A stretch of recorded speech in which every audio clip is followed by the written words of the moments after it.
مسنون دعائیں۔ سیدنا ابو ہریرہ رضی اللہ عنہ سے روایت ہے کہ رسول اللہ صلی اللہ علیہ وسلم نے فرمایا، جو شخص اپنے بستر پر جانے لگے تو اسے چاہیے کہ وہ اپنے کپڑے کے کنارے سے اسے 3 مرتبہ جھاڑ لے، پھر یہ دعا پڑھے، بسمک ربی وضعت جنبی وبک ارفعہ، ان امسکت نفسی فاغفر لها وان ارسلتها فاحفظها بما تحفظ به عبادک الصالحین۔ اے میرے رب، تیرا نام لے کر میں اپنا پہلو رکھتا ہوں اور تیرے نام ہی کے ساتھ اس کو اٹھاتا ہوں۔ اگر تو میری جان کو روک لے تو اسے بخش دینا، اور اگر اسے واپس بھیج دے تو اس کی حفاظت فرمانا، جس طرح تو اپنے نیک بندوں کی حفاظت فرماتا ہے۔ گویا رات کے وقت ہم جب بستر میں لیٹتے ہیں تو اپنی موت کو یاد کر کے لیٹتے ہیں۔ ہم سب جانتے ہیں کہ نیند کے وقت ہماری ایک روح قبض ہو جاتی ہے، جس کا یہ پیج نمبر 3 پر بھی ذکر ہے، اللہ یتوفی الانفس حین موتها والتی لم تمت فی منامها فیمسک التی قضی علیہا الموت ویرسل الاخری الی اجل مسمی ان فی ذلک لآیات لقوم یتفکرون۔ اللہ ہی ہے جو موت کے وقت روحیں قبض کر لیتا ہے، یعنی جب انسان فوت ہوتا ہے تو اس کی روح لے لی جاتی، اور جو نہ مرا ہو جیسے ابھی ہم ہیں، اس کی روح نیند کی حالت میں قبض کر لیتا ہے۔ گویا جب ہم سو رہے ہوتے ہیں تو ہماری ایک روح لے لی جاتی ہے، پھر جس کی موت کا فیصلہ ہو چکا ہو اس کی روح کو روک لیتا ہے، یعنی وہ دوبارہ نہیں جاگتا، انسان سوتے میں فوت ہو جاتا ہے، اور دوسری روحیں ایک مقرر وقت تک کے لیے واپس بھیج دیتا ہے۔ بے شک اس میں غور و فکر کرنے والے لوگوں کے لیے بہت سی نشانیاں ہیں، یعنی اس میں بہت تحقیق کی جا سکتی ہے کہ سوتے وقت کیا چیز جسم سے جاتی ہے، اور جب سب اٹھتے ہیں ہم صبح کے وقت تو اس وقت کیا چیز واپس آتی ہے۔ اور ایک حیرت انگیز نشانی ہے انسان کا بالکل اس کے کانوں کا بند ہو جانا، آنکھوں کا بند ہو جانا، ایک اور ہی دنیا میں چلے جانا، اور اپنے آس پاس سے ارد گرد سے بالکل بے خبر ہو جانا، اور پھر دوبارہ اللہ کے اذن سے اٹھ بیٹھنا۔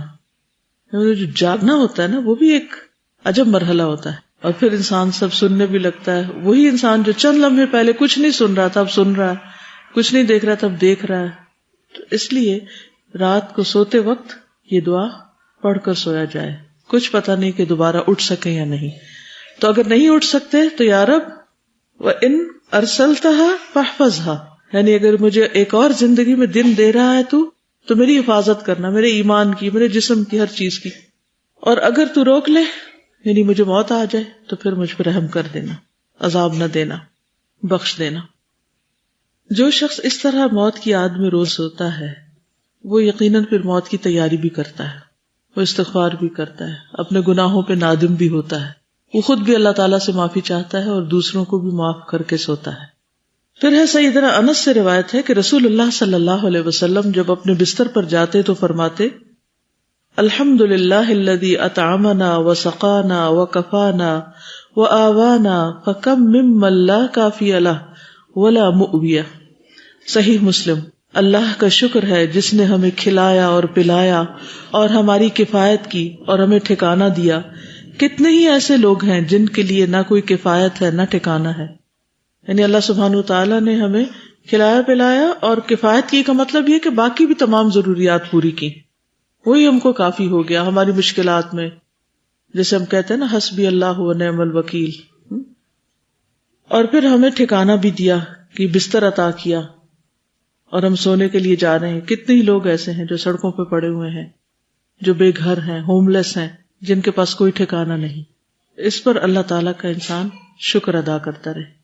تو جو شخص شکر گزاری کی حالت میں سوتا ہے وہ اٹھتا بھی شکر گزاری کے ساتھ ہے، کیونکہ صبح اٹھنے کی دعا میں بھی کیا آتا ہے، الحمدللہ الذی احیانا بعد ما اماتنا والیہ النشور۔ تو کرنے کے کام کیا ہوئے؟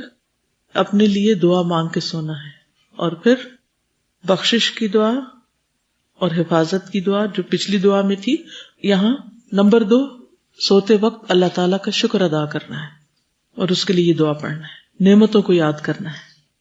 پھر ہے سیدنا زہیر انماری فرماتے ہیں کہ جب نبی صلی اللہ علیہ وسلم بستر پر آتے تو فرماتے، اللہم اغفر لی ذنبی واخسأ شیطانی وفک رہانی وثقل میزانی وجعلنی فی الندی الاعلی، اے اللہ میرے گناہ بخش دے، میرے شیطان کو دفع کر دے، میرے نفس کو آگ سے آزاد کر دے، میرے میزان کو بھاری کر دے، اور مجھے اعلیٰ مجلس والوں میں شامل کر دے، یعنی اپنے مقرب بندوں میں۔ یہ بھی کتنی خوبصورت دعا ہے۔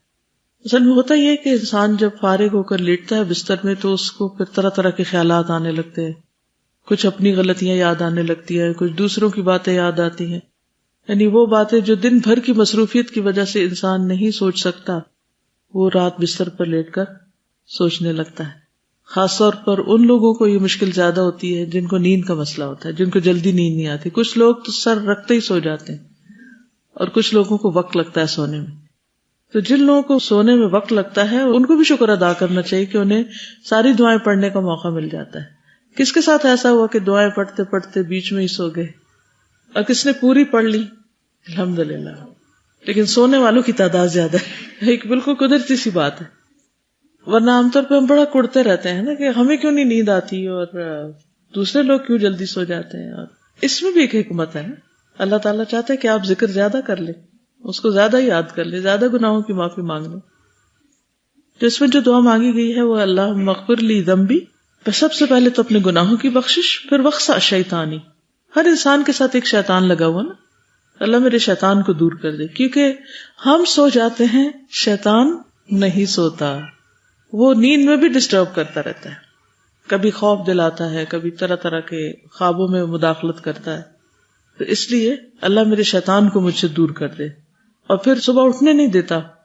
وفک رہانی، اور میرے نفس کو آگ سے آزاد کر دے، یعنی آخرت کی دعا ہے۔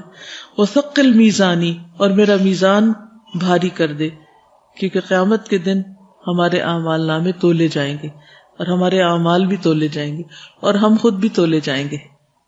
تو اللہ ہمارے اعمال کو وزنی کر دینا، کیونکہ بعض اوقات بڑے سے بڑا کام ہوگا، بڑے سے بڑی نیکی ہوگی، لیکن اس کا وزن بہت معمولی ہوگا۔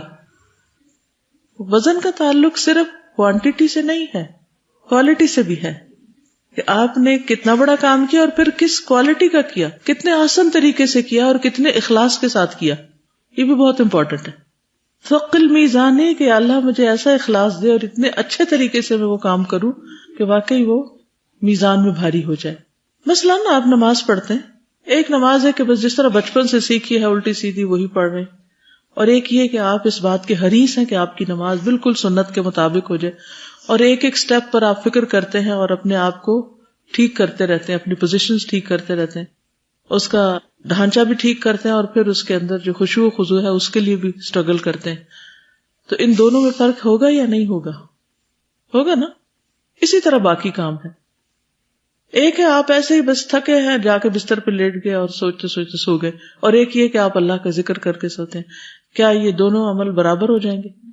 ایک نیند جو ذکر سے خالی ہے، اگر اس کو تولا جائے تو وہ میزان میں کتنی ہوگی؟ کیا ہوگا اس کا میزان میں؟ نیوٹرل، کچھ بھی نہیں، کوئی وزن نہیں اس کا۔ اور ایک وہ کہ جس میں اللہ سبحانہ و تعالیٰ کا ذکر ہے، وہ مختلف ہوگی۔ تو ثقل میزانی کہ اللہ جو میرے اعمال ہیں ان کا کوئی وزن بھی ہو، کیونکہ کچھ لوگوں کے اعمال کے بارے میں قرآن مجید میں آتا ہے لا نقیم لہم یوم القیامت وزنا، قیامت کے دن ہم ان کو کوئی وزن نہیں دیں گے، یعنی خود ان کو بھی اور نہ ان کے اعمال کو۔ وجعلنی فی الندی الاعلی، اور مجھے اعلیٰ مجلس والوں میں شامل کر دے۔ اعلیٰ مجلس کا تو معلوم ہے نا، یعنی کہ جو فرشتے ہیں اور اس کے علاوہ مقربین، صالحین، صدیقین۔ سیدنا براء بن عازب نے بیان کیا، نبی صلی اللہ علیہ وسلم نے ایک صحابی کو وصیت کی، جب تم بستر پر جانے لگو تو یہ دعا پڑھا کرو، پھر اگر تم فوت ہو گئے تو فطرت اسلام پر فوت ہو گئے۔ اللہم اسلمت نفسی الیک وفوضت امری الیک ووجہت وجہی الیک والجأت ظہری الیک رغبتا ورہبتا الیک لا ملجأ ولا منجا منک الا الیک آمنت بکتابک الذی انزلت وَنَبِيِّكَ الَّذِي أَرْسَلْتَ۔ اے اللہ، میں نے اپنی جان تیرے سپرد کی اور اپنا معاملہ تجھے سونپ دیا، اور خود کو تیری طرف متوجہ کیا، اور اپنی پشت تیری پناہ میں دے دی، یعنی اپنے آپ کو تیرے حوالے کر دیا، تجھ سے امید اور تیرے خوف کے ساتھ، تیرے سوا کوئی جائے پناہ اور نجات نہیں۔ میں ایمان لایا تیری کتاب پر جو تو نے نازل کی، اور تیرے نبی پر جس کو تو نے بھیجا۔ یہ بھی بہت ہی خوبصورت دعا ہے۔ سوتے وقت انسان اپنے سارے معاملات اللہ سبحانہ و تعالیٰ کے سپرد کر دے، اپنے بوجھ اتار دے اور پوری طرح ریلیکس ہو کر سوئے، کیونکہ اب سونے کا وقت ہے اور جاگ بھی نہیں سکتے. جو کام کر رہے ہیں کتنا بھی کرنا چاہیں اس سے زیادہ نہیں کر سکتے، کیونکہ ہم انسان ہیں، کمزور ہیں، ہماری ایک لمٹ ہے. تو پھر ایسی صورت میں انسان بوجھ لے کے نہ سوئے، کیا کہے کہ اللہ میں اپنے معاملات آپ کے حوالے کرتا ہوں. اور اس میں جنرلی عمومی طور پر بھی آپ اپنے معاملات اللہ تعالیٰ کے حوالے کر سکتے ہیں، اور خاص طور پر اگر کوئی خاص پروجیکٹ یا خاص چیز آپ کو بودر کر رہی ہے تو اس کو تو ضروری حوالے کر دیا کریں. ہر انسان کی زندگی میں کوئی نہ کوئی ایک ایسا مسئلہ ہوتا ہے، کبھی تو سنوی ہوتے ہیں اور کبھی یومی ہوتے ہیں. سنوی اور یومی کا فرق معلوم ہے؟ سنوی وہ ہوتے ہیں جو اینول، یعنی سن سال کو کہتے ہیں نا. مراد یہ کہ انسان کو خاص طور پر جو لوگ اینول رپورٹس لکھتے ہیں یا اپنے سالانہ کاموں کو وائنڈ اپ کرتے ہیں یا کوئی بڑے پروجیکٹس ہوتے ہیں، اور کچھ ہوتے ہیں یومی. یومی کا مطلب کیا کہ ہر دن ایک نیا مسئلہ ہے، ایک نیا کام ہے، ایک نیا پروجیکٹ ہے، ایک نئی مہم ہے، ایک نیا لیسن ہے. تو اس میں وہ چیزیں بودر کرتی، یعنی کچھ زندگی کے مختلف مواقع کی چیزیں انسان کو فکر مند کرتی اور کچھ چھوٹی چھوٹی روز کی چیزیں اس کے سر پہ ہوتی. تو جو چیز آپ کے ذہن پر سوار ہو اس کو نیچے اتاریں یا اس کو اللہ کے حوالے کر دیں کہ اللہ تعالیٰ آپ اس کو درست کر دیں. میں سو رہی ہوں، تو جاگ رہا ہے. تو یہ ریلیکس ہونے کا بہت ہی بہترین طریقہ ہے. اور اگر پورے یقین کے ساتھ اس دعا کو مانگیں گے تو آپ دیکھیں گے کہ واقعی وہ معاملہ درست ہو جاتا ہے. کچھ چیزیں ایسی ہوتی ہیں جن کو آپ سلجھا رہے ہوتے ہیں پھر بھی وہ نہیں سلجھتی، ہوتا نا ایسے. کچھ چیزیں آپ کے بس میں ہی نہیں، آپ کے ہاتھ میں ہی نہیں، دوسرے اس کے مالک ہوتے ہیں انسانوں میں سے. کچھ چیزیں آپ کرنا چاہ رہے ہوتے ہیں جو آپ کے ساتھ اور شریک ہوتے ہیں وہ نہیں کر رہے ہوتے، تو بھی کام نہیں ہوتے. یعنی کئی قسمیں ہو سکتی ہیں نا ایسی چیزوں کی کہ جو انسان کے لیے ایک مصیبت بنی ہوئی ہوتی ہے. اور کچھ چیزیں ایسی ہیں کہ جو آپ کو بادر نہیں بھی کرتی تو بھی ہر انسان کی کچھ ڈریمز ہوتی ہیں، کچھ اس کی تمنائیں اور امیدیں ہوتی ہیں، اور خصوصاً آخرت کے اعتبار سے کچھ ہم و غم ہوتے ہیں. تو ان سب کو اللہ سبحانہ وتعالیٰ کے حوالے کر دینا چاہیے. وَفَوَّضْتُ أَمْرِي إِلَيْكَ. پھر کچھ چیزیں تو اپنی جان سے متعلق ہوتی، کچھ بچوں سے متعلق ہوتی، کچھ والدین سے متعلق، کچھ اور ذمہ داریوں سے متعلق. ہر چیز کو اللہ کے سپرد کر دیں. فَوَّضْتُ أَمْرِي إِلَيْكَ. اور پھر آپ اس کا رزلٹ دیکھیے، کیونکہ یہ تجربہ کی ہوئی دعا ہے. اور پھر وَأَلْجَأْتُ ظَهْرِي إِلَيْكَ رَغْبَةً وَرَهْبَةً إِلَيْكَ. ایمان چونکہ امید اور خوف کے بیچ میں، تو انسان اپنے آپ کو جب اللہ کے حوالے کرتا ہے تو ڈرتا بھی ہے کہ پتہ نہیں کیا معاملہ ہوگا، اور امید بھی ہوتی ہے کہ اللہ سبحانہ وتعالیٰ تو بہت ہی رحیم ہے، اچھا معاملہ کرے گا. اور پھر کیسے بھاگ سکتے ہیں اللہ سے، کیسے نہ اپنے آپ کو اللہ کے حوالے کریں کہ لا ملجا ولا منجا منک الا الیک. تیرے سوا کوئی جائے پناہ اور کوئی نجات کی جگہ ہے بھی نہیں، بھاگ کے جائیں بھی کہاں. بالکل اپنے آپ کو انویلپ کر دیتے ہیں، بس سرنڈر کر دیا، میں ایمان لے آیا ہوں تیری کتاب پر جو تو نے نازل کی اور تیرے نبی پر جس کو تو نے بھیجا. اور اگر آپ کتاب پڑھتے ہی نہیں ہیں، سمجھتے ہی نہیں، کوئی تعلق ہی نہیں، تو یہ کس منہ سے کہیں گے میں ایمان لایا تیری کتاب پر جو تو نے نازل کی، اور نبی صلی اللہ علیہ وسلم کی سنت کی پیروی نہیں ہے تو پھر کیا ایمان لانا ہے. تو یہ دعائیں ہمیں یاد دہانی بھی کراتی ہیں کہ ہمارے اعمال کیسے. تو سوتے وقت کی دعائیں محض دعائیں نہیں ہیں، محض وظیفے نہیں ہیں، بلکہ اصلاح کے نسخے بھی ہیں. سیدنا انس بن مالک رضی اللہ عنہ سے روایت ہے کہ رسول اللہ صلی اللہ علیہ وسلم نے فرمایا، جس نے اپنے بستر پر لیٹتے ہوئے یہ دعا پڑھی اس نے ساری مخلوق کی بیان کردہ اللہ کی تعریفیں کہہ ڈالی. پوری مخلوق میں سے جو جتنا بھی ذکر کرتا ہے، اللہ کی جیسی بھی تعریف کرتا ہے، گو اس نے ساری کر لی. الحمدللہ الذی کفانی و آوانی، الحمدللہ الذی اطعمنی و سقانی، الحمدللہ الذی من علی فافضل، اللہم انی اسألک بعزتک ان تنجینی من النار. تمام تعریف اللہ کے لیے ہے جس نے میری کفایت کی اور مجھے رہنے کو جگہ عنایت فرمائی. تمام تعریف اللہ کے لیے ہے جس نے مجھے کھلایا اور پلایا. تمام تعریف اللہ کے لیے ہے جس نے مجھ پر احسان کیا اور بہت زیادہ کیا. اے اللہ، میں تجھ سے تیری عزت کے واسطے سے سوال کرتا ہوں کہ تو مجھے آگ سے نجات دے دے، کیونکہ مومن کی سب سے بڑی فکر جہنم کی آگ ہے، سب سے زیادہ ڈرانے والی چیز اس کو. تو اس میں بھی آپ دیکھیے کہ جو نعمتیں ہیں اللہ سبحانہ و تعالیٰ کی، ان کو یاد کر کے اللہ کی تعریف بیان ہو رہی ہے. اور خاص طور پر یہ جو دو الفاظ ہیں نا، الحمدللہ الذی کفانی و آوانی، وہی مجھے کافی. بندے تو سب چھوڑ جاتے ہیں اور وہی مجھے پناہ دینے والا ہے. پناہ کس کو چاہیے ہوتی ہے؟ ہو از ویک، جس کے اندر کوئی ڈر ہوتا ہے، خوف ہوتا ہے، اندیشے ہوتے ہیں، وسوسے، کیا بنے گا میرا، کیا ہوگا.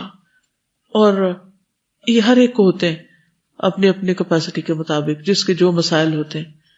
اگر یہ مسئلہ حل نہ ہو تو کیا ہوگا، اگر مجھے جاب نہیں ملی تو کیا ہوگا، اگر میری جاب چلے گی تو کیا ہوگا، اگر میری شادی نہ ہوئی تو کیا ہوگا، اگر میرے بچے ہی نہ ہو تو پھر کیا ہوگا، اور اگر میرے بچوں کے بچے نہ ہوئے تو کیا ہوگا، پھر تو میری کوئی نسل نہیں چلے گی. اور پھر اگر میرے شوہر کو کچھ ہو گیا تو کیا ہوگا. پتہ نہیں کیا سے کیا شیطان انسان کو سجھاتا رہتا ہے اور خوف دلاتا رہتا ہے. اس لیے کوئی بھی چیز جب ذہن میں آئے اس طرح کی پریشان کن، اور پھر بڑھاپے کا خوف ہوتا ہے کہ میں بوڑھی ہوگی تو کیا ہوگا، اور میں مر گئی تو پتہ نہیں میرے جنازے میں کوئی ہوگا کہ نہیں ہوگا، وغیرہ وغیرہ. کبھی کوئی خیال ڈال دیے، کبھی کوئی ڈال دیے. انتہا نہیں ہے ان کی، لیکن یہ فار ایگزامپل چند باتیں جن پہ عام طور پر لوگ پریشان رہتے ہیں. تو ہمیشہ سوچا کریں کہ آج تک کس نے دیا ہے اور اب تک کون دے رہا ہے. کیا میرے پاس وہی کپڑے ہیں جو میں نے پیدا ہونے کے دن پہنے تھے؟ کتنے چینج کیے ہوں گے اور کتنے سائز بدلے ہوں گے. ہر سال بچوں کے سائز بدل جاتے ہیں. تو کون دیتا تھا؟ کس نے پرووائڈ کیا؟ کس نے انتظام کیا؟ کس نے بندوبست فرمایا؟ اللہ نے. تو جس نے اب تک کیا، کیا وہ آئندہ نہیں کرے گا؟ ہاں کم کیوں نہیں کرے گا؟ ہم اس کے بندے ہیں نا، اس کے مخلوق ہیں، وہی کرے گا. اور آپ دیکھیے کہ جن کے ذریعے اس نے دلوایا وہ کتنے تبدیل ہو چکے ہیں. کبھی کسی کو وسیلہ بنایا، کبھی کسی کو بنایا، کبھی کسی کو بنایا. آئندہ بھی وہ ہے نا، وہی کرے گا. تو الحمدللہ الذی کفانی وآوانی، اس نے آج تک میری حفاظت کی، پناہ دی، ٹھکانہ دیا، وہ آئندہ بھی دے گا. فکر کی ضرورت نہیں، خوف کی ضرورت نہیں. اور پھر اس نے کھلایا مجھے، پلایا مجھے، میں بھوکی نہیں ہوں. اور پھر اس کے بہت احسان ہے، اور اس نے مجھے بہت سے بندوں پر فضیلت دی ہے. من علی فافضل. میری اصل فکر کیا ہونی چاہیے، اصل غم کیا ہونا چاہیے؟ اللہم انی اسألک بعزتک ان تنجینی من النار. ہمیں فکر کرنی چاہیے آگ سے بچنے کی، کہ اللہ تو مجھے آگ سے بچا لینا. وہاں پھر کوئی پرسان حال نہیں ہوگا. وہ سب سے سخت جگہ ہے، سب سے مشکل جگہ ہے. ایکچولی ہم سب اپنے آپ کو بڑے عقل مند بھی سمجھتے ہیں، اس کے باوجود جو اصل فکر کی چیز ہے اس کی فکر نہیں کرتے، اور جن کی فکر نہیں کرنی چاہیے وہ فکر اپنے اوپر سوار رکھتے ہیں اور اس کے ساتھ جیتے ہیں. اس کو تو اپنے کھانے پینے کی طرح زندگی کا حصہ بنا رکھا ہے. صبح شام کھاتے بھی ہیں، پیتے بھی، اور غم بھی کھاتے رہتے ہیں، اور فکریں بھی کھاتے رہتے ہیں ساتھ ساتھ. ان ساری فکروں کو جمع کر لیں، جتنی بھی کوئی ہیں، جب سے ہوش سنبھالی اس وقت سے لے کے اب تک، ان سب کو اکٹھا کر لیں اور دوسری طرف آگ کو رکھ لیں. کون سی بڑی؟ آگ کی مصیبت سب سے بڑی، اور سب سے زیادہ فکر کی ضرورت وہاں پر ہے. ان تنجینی من النار.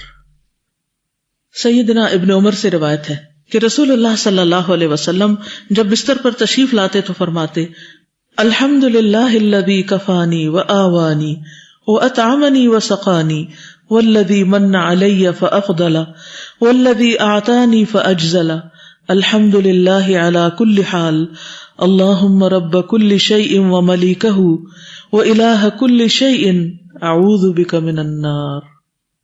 تمام تعریف اللہ کے لیے ہے جس نے میری کفایت کی اور مجھے رہنے کو جگہ عنایت فرمائی، مجھے کھلایا اور پلایا. اور وہ ذات جس نے مجھ پر احسان کیا اور بہت زیادہ کیا، جس نے مجھے دیا اور بہت خوب دیا. ہر حال میں اللہ ہی کی تعریف ہے. اے اللہ، اے ہر چیز کے پالنے والے اور اس کے مالک، اے ہر چیز کے معبود، میں آگ سے تیری پناہ چاہتا ہوں. اس دعا میں بھی آگ سے بچنے کی فکر ڈالی گئی. تو الحمدللہ الذی کفانی وآوانی، اللہ کا شکر جس نے مجھے کفایت کی، مجھے پناہ دی. واطعمنی وسقانی، اور مجھے کھلایا اور مجھے پلایا. والذی من علی فافضل، اور اس نے مجھ پر احسان کیا اور بہت زیادہ کیا. والذی اعطانی فاجزل، جس نے مجھے دیا اور خوب دیا. الحمدللہ علی کل حال، ہر حال میں اللہ کا شکر. اللہم رب کل شیء، اے اللہ جو رب ہے ہر چیز کا. وملیکہ، اور اس کا مالک بھی. والہ کل شیء، اور ہر چیز کا معبود. اعوذ بک من النار، میں تیری پناہ چاہتا ہوں آگ سے، اللہ تو مجھے آگ سے بچا لے۔ یہ ہے وہ تربیت جو دعاؤں کے ذریعے ہوتی ہے، یہ ہے وہ تزکیہ جو دعاؤں کے ساتھ ہوتا ہے، لیکن ہمیں معلوم ہی نہیں، یاد ہی نہیں، پڑھتے ہی نہیں، تو پھر غافل والی زندگی ہوگی نا۔ تو اس غفلت سے ہمیں نکلنا ہے۔ سیدنا ابو ہریرہ سے مروی ہے، ایک مرتبہ سیدنا ابو بکر نے نبی صلی اللہ علیہ وسلم سے عرض کیا، اے اللہ کے رسول صلی اللہ علیہ وسلم، مجھے کوئی ایسی دعا سکھا دیجئے جو میں صبح شام اور بستر پر لیٹتے وقت پڑھ لیا کروں۔ نبی صلی اللہ علیہ وسلم نے یہ دعا سکھائی، اللہم عالم الغیب والشہادۃ فاطر السماوات والارض رب کل شیء وملیکہ اشہد ان لا الہ الا انت اعوذ بک من شر نفسی وشر الشیطان وشرکہ۔ اے اللہ، اے ظاہر اور پوشیدہ سب کچھ جاننے والے، آسمانوں اور زمین کو پیدا کرنے والے، ہر چیز کے رب اور اس کے مالک، میں اس بات کی گواہی دیتا ہوں کہ تیرے علاوہ کوئی معبود نہیں، میں اپنی ذات کے شر، شیطان کے شر اور اس کے شرک سے تیری پناہ میں آتا ہوں۔ اس دعا میں بھی آپ دیکھیے کہ پہلے اللہ سبحانہ وتعالیٰ کی صفات کا ذکر ہے کہ اے اللہ، کون ہے اللہ؟ جو غیب اور حاضر کا جاننے والا ہے، آسمان و زمین کا پیدا کرنے والا ہے، ہر چیز کا رب ہے اور ہر چیز کا مالک ہے۔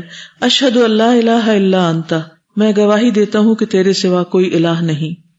اعوذ بک من شر نفسی، میں اپنے آپ کو تیری پناہ میں دیتا ہوں، اپنے ہی نفس کے شر سے بچنے کے لیے۔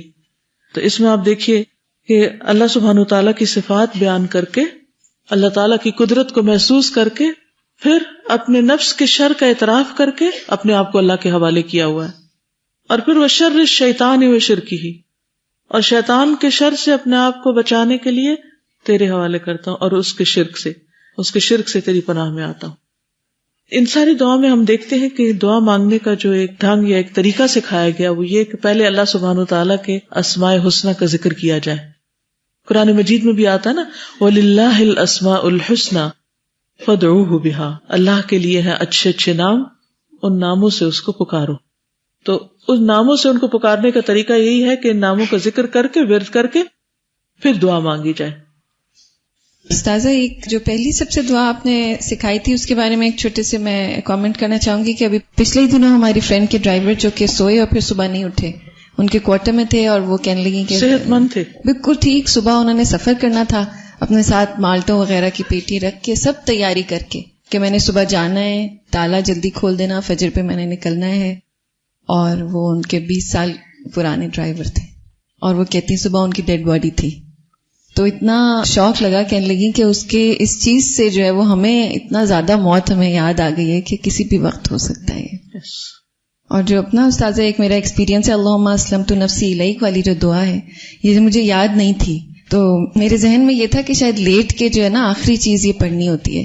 اس وقت جب میں بہت عرصے کی بات ہے، میں بچوں کے ساتھ اکیلی تھی گھر میں، تو میں لائٹ کی تلاش میں نکلی کہ کوئی ایسی ٹارچ یا کوئی مل جائے کہ آف ہوگی لائٹ اور میں دیکھ کے تو یہ پڑھ کے تو اسی وقت آف کر دوں۔ آپ یقین کریں استاذہ، ایک جگہ جہاں پر ایکسٹینشن لگی ہوئی تھی فریج میں، اور وہ بالکل جلنے والی تھی، یعنی میں سوچ رہی تھی کہ اللہ تعالیٰ نے اس دعا کے ذریعے سے ہمارے گھر کو جلنے سے بچایا، اتنی بڑی بات اس وقت وہی، کیونکہ میں اگر اس وقت نہ تلاش میں نکلتی تو وہ جل چکی تھی۔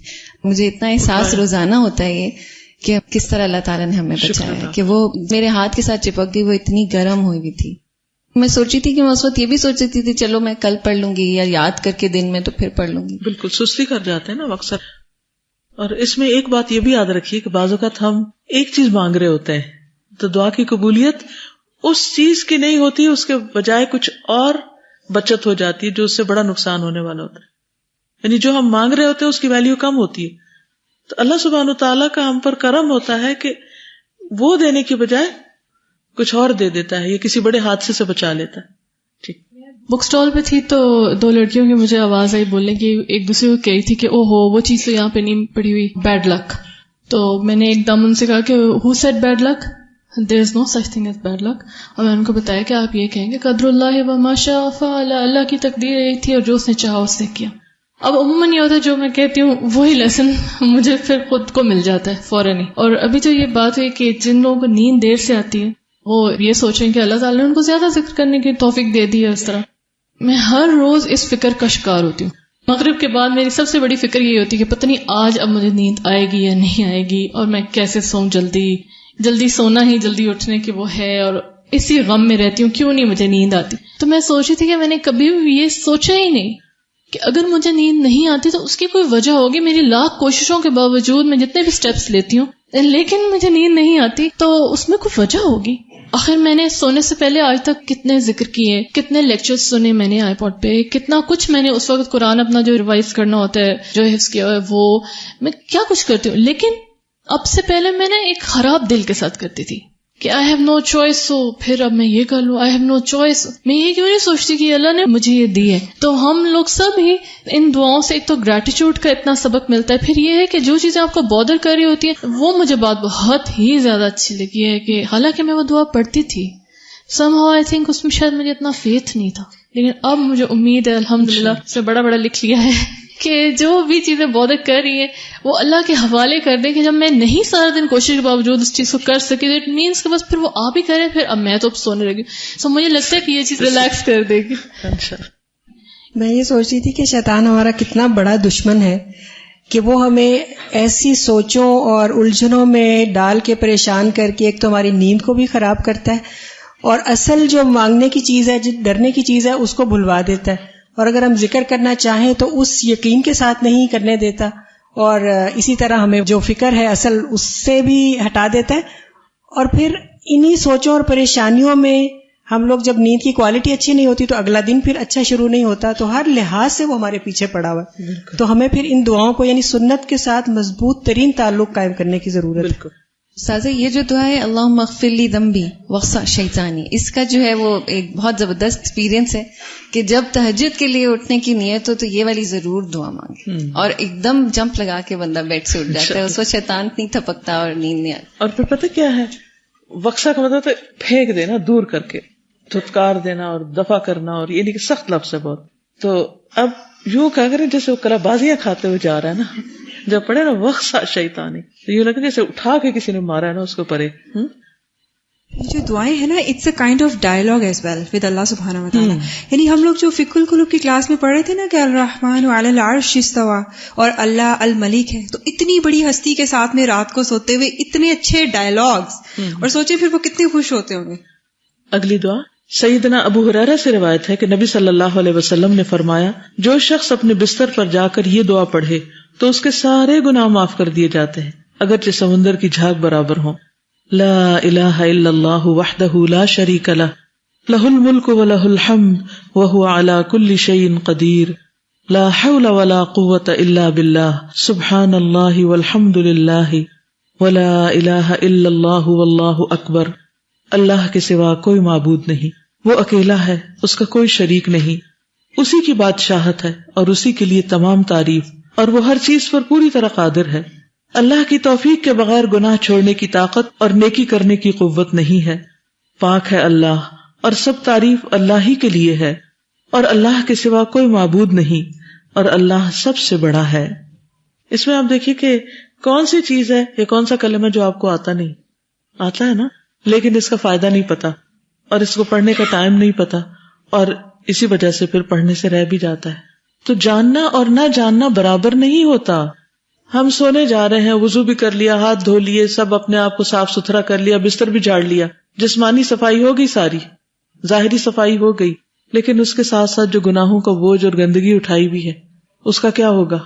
تو اس کو صاف کرنے کے لیے یہ دعا اگر کوئی پڑھے تو سارے گناہ اس کے معاف ہو جائیں.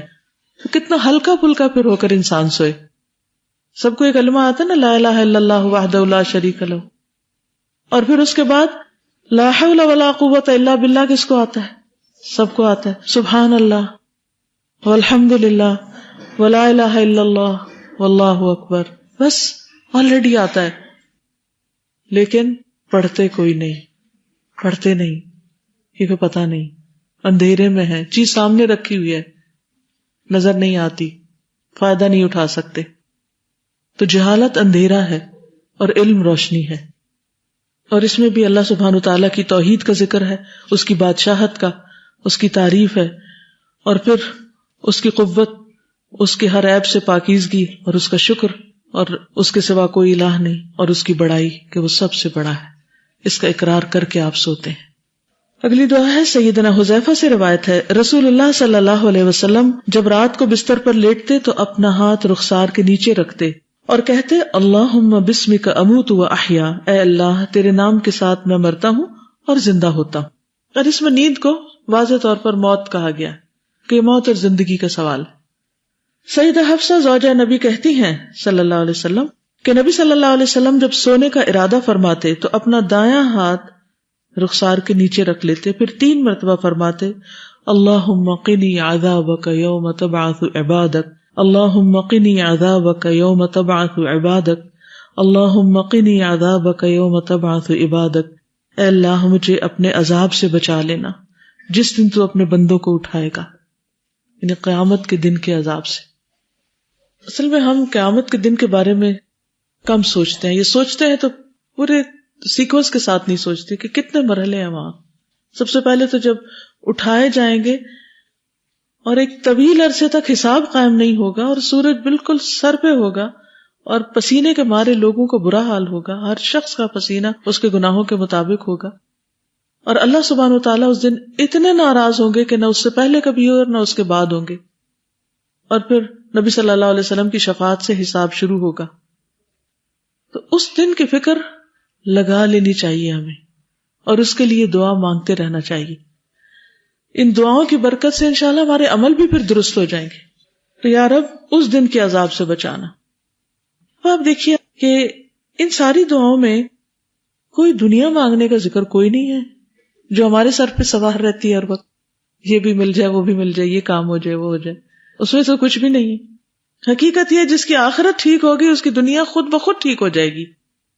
اس کو اللہ نے جو دیا ہوگا وہ اس پر بے پناہ شکر گزار ہوگا، اسے نعمتیں نظر آنے لگیں گی، اور جو نہیں دیا اس پر بھی وہ شکر گزار ہوگا کہ الحمدللہ نہ ہے نہ حساب ہے، اور بڑے بڑے غم بھی ہلکے ہو جائیں گے، کیونکہ ایک اور بڑا غم لگا ہوا ہے نا آخرت کا۔ یہ تو چھوٹا سا ہے، یہ مسئلہ، یہ چیز مل گئی ٹھیک ہے، نہیں ملی تو کیا ہوگا، زیادہ سے زیادہ کیا ہوگا، کوئی ہماری جان لے لے گا، کچھ بھی نہیں ہوگا۔ دنیا کی کوئی بھی محرومی ایسی نہیں کہ جس کے پیچھے انسان اپنی جان گلا دے، لیکن آخرت کی محرومیاں ایسی ہیں کہ جو واقعی فکر کے لائق ہیں۔ اس لیے بار بار ہر دعا میں اسی چیز کی تکرار ہے۔ پھر ہے سیدنا سہیل سے روایت ہے، جب ہم میں سے کوئی سونے لگتا تو ابو صالح کہتے ہیں کہ اپنی داہنی کروٹ پر سو اور یہ دعا پڑھو، اللہم رب السماوات ورب الارض ورب العرش العظیم ربنا ورب كل شيء خالق الحب والنوى ومنزل التوراة والانجيل والفرقان اعوذ بك من شر كل شيء انت آخذ بناصيتي اللهم انت الاول فليس قبلك شيء وانت الاخر فليس بعدك شيء وانت الظاهر فليس فوقك شيء وانت الباطن فليس دونك شيء اقض عنا الدين واغننا من الفقر۔ اے اللہ آسمانوں اور زمین کے رب اور عرش عظیم کے رب، اے ہمارے رب اور ہر چیز کے رب، دانے اور گٹلی کے پھاڑنے والے، تورات انجیل اور فرقان نازل کرنے والے، میں ہر چیز کے شر سے تیری پناہ مانگتا ہوں، تو ہی اس کو پیشانی سے پکڑنے والا ہے۔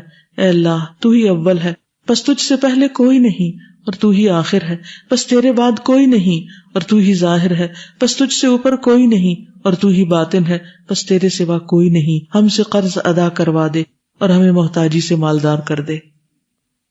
اس میں بھی آپ دیکھیے پہلے اللہ سبحانہ وتعالیٰ کی صفات کا ذکر ہے، اے اللہ جو رب ہے آسمانوں اور زمین کا، جو رب ہے عرش عظیم کا، جو ہمارا رب ہے اور ہر چیز کا رب ہے۔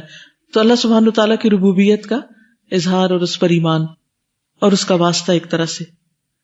پھر اللہ سبحانہ وتعالیٰ کی تخلیق کا ذکر، فالق الحب والنوى، پھر منزل التوراۃ والانجیل والفرقان، کہ اللہ تعالیٰ کی ہدایت دینے کا ذکر، کیسے بندوں کی ہدایت کے لیے اس نے صرف گٹلی اور پھل نہیں نکالے بلکہ کتابیں بھی اتاری، اور پھر اپنے آپ کو اللہ کی پناہ میں دینا، اعوذ بک من شر کل شیء، ہر چیز کا شر جس کا بھی انسان کو گمان کر سکتا ہے، خیال کر سکتا ہے، چاہے وہ جنات ہیں، دیو ہیں، پریاں ہیں، یا کوئی وحشی جانور ہے یا انسیکٹس ہے، کوئی بھی چیز جس سے انسان ڈرتا ہے، چاہے چھپکلی اور کاکروچ ہے، کوئی بھی چیز، کیا اعوذ بک من شر کل شیء، اور کچھ چیزیں جن کو انسان اپنے لیے بڑے فائدے کی سمجھتا ہے اور ان کا شر بھی ہوتا ہے اور اس کا ہمیں پتہ ہی نہیں ہوتا، تو کبھی ان کے شر سے پناہ نہیں مانگی، کبھی اپنے موبائل کے شر سے پناہ مانگی یا اپنے پسندیدہ کھانوں کے شر سے پناہ مانگی ہم نے؟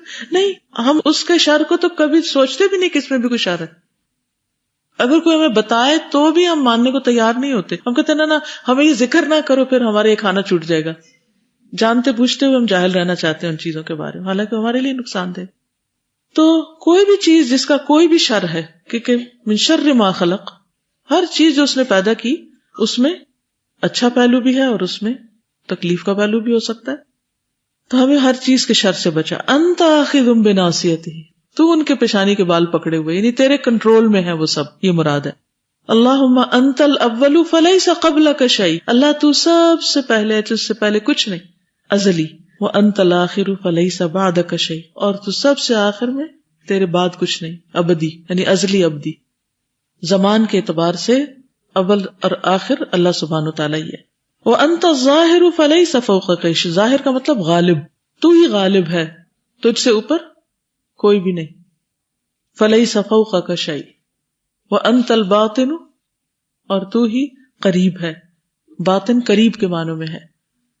فلیس دونک شیء، یعنی تیرے سوا کوئی نہیں، یعنی میرے اور تیرے بیچ میں کوئی نہیں، یہ مطلب ہے، تو اتنا قریب ہے. عام طور پر یہ جب باطن کا ترجمہ ہم کرتے تو ہمیں کنفیوژن ہو جاتی ہے، کیا مطلب اللہ تعالیٰ کہیں چھپا ہوا ہے؟ باطن کا معنی قریب ہے، قرب کے معنوں میں. اقض عنا الدین، اللہ ہمارا قرضہ دور کر دے. عموماً انسان کو قرضوں کی ادائیگی کی فکر ہوتی ہے. مالی معاملات اور مالی پریشانیاں سب سے بڑی ہو جاتی ہیں بعض اوقات، کیونکہ اس میں انسان کی عزت جانے کا خطرہ ہوتا ہے اور بھی کئی قسم کے خوف انسان کو لاحق ہو جاتے ہیں. اور خصوصاً اگر انسان نے کسی کا کچھ دینا ہو تو ہمارا قرض چکوا دے اور ہمارا فقر دور کر دے، محتاجی، کسی بھی چیز کی محتاجی بندوں سے بے نیاز کر دے. ٹھیک ہے. پھر ہے سیدنا عبداللہ بن عمر نے ایک شخص کو سوتے وقت یہ پڑھنے کو کہا، اللہم خلقت نفسی وانت توفاها لک مماتها ومحیاها ان احییتها فاحفظها وان امتها فاغفر لها اللہم انی اسألک العافیہ. اے اللہ، تو نے میری جان کو پیدا کیا اور تو ہی اس کو فوت کرے گا، تیرے لیے ہی اس کا مرنا اور اس کا جینا ہے. اگر تو اسے زندہ رکھے تو اس کی حفاظت کرنا، اور اگر تو اسے موت دے تو اس کو بخش دینا. اے اللہ، بے شک میں تجھ سے عافیت طلب کرتا ہوں. اس میں بھی اللہ تعالیٰ کی خالقیت کا اقرار ہے کہ اللہ تو نے میری جان کو پیدا کیا اور تو ہی اس کو موت دینے والا ہے، اور اس کی موت اور زندگی تیرے ہاتھ میں ہے. اگر تو زندہ رکھ تو حفاظت کر، موت دے تو بخش لے، اور ہم تجھ سے عافیت مانگتے، ہر چیز کے شر سے ہمیں محفوظ رکھ. نیند آنے تک ذکر کرتے رہنا. سیدنا ربیعہ بن کعب اسلمی بیان کرتے ہیں کہ میں دن کے وقت نبی صلی اللہ علیہ وسلم کی خدمت کیا کرتا تھا، اور جب رات ہو جاتی تو میں آپ کے دروازے پر جا کر رات گزارتا، تو میں آپ صلی اللہ علیہ وسلم کو ذکر کرتے ہوئے سنتا کہ آپ سبحان اللہ سبحان اللہ سبحان ربی پڑھتے رہتے، یعنی ان تسبیحات کی تکرار کرتے رہتے. پاک ہے اللہ میرا رب، یہاں تک کہ میں اکتا جاتا یا مجھ پر نیند کا غلبہ آ جاتا اور میں سو جاتا، لیکن آپ اپنے رب کا ذکر کر رہے ہوتے تھے، دیر تک اپنے رب کو یاد کرتے رہتے. جی اس سے پتہ چلتا ہے کہ آپ کو فوراً نیند نہیں آ جاتی تھی، اور جو نیند آتی بھی تھی اس کے بارے میں بھی آتا ہے نا کہ آپ کا دل جاگتا رہتا تھا. مجھے ابھی یہ خیال آ رہا تھا کہ کتنی راتیں پروفیٹ صلی اللہ علیہ وسلم پہ ایسی گزری کہ وہ فاقے کی حالت میں سوتے تھے، یعنی ان کے پاس کھانا نہیں ہوتا تھا، پھر بھی آپ شکر کا اتنا زیادہ اور ہمارے ذکر کرتے رہتے ہوتا ہے، اتنا کچھ کھا پی کے